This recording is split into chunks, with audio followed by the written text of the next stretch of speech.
జగిత్యాల జిల్లాలో బీజేపీ ఆధ్వర్యంలో 77వ గణతంత్ర వేడుకలు ఘనంగా జరిగాయి. పార్టీ కార్యాలయంలో డాక్టర్ బోగస్ శ్రావణి జాతీయ జెండాను ఎగురవేశారు. ప్రధాని మోడీ నాయకత్వంలో దేశం ఆత్మనిర్భర్ భారత్ దిశగా దూసుకుపోతుందని ఆమె కొనియాడారు.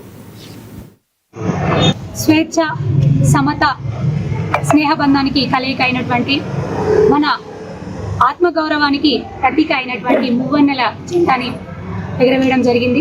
77వ గణతంత్ర దినోత్సవాన్ని పురస్కరించుకొని ఈ సందర్భంగా మా బీజేపీ పార్టీ కుటుంబ సభ్యులు, పట్టణ అధ్యక్షులు గంగన్న గారు, అదేవిధంగా మా బీజేపీ పార్టీ కుటుంబ సభ్యులందరికీ కూడా పేరు పేరున, అదేవిధంగా జగిత్యాల నియోజకవర్గ ప్రజలందరికీ కూడా 77వ గణతంత్ర దినోత్సవం సందర్భంగా శుభాకాంక్షలు తెలియజేస్తా ఉన్నాను.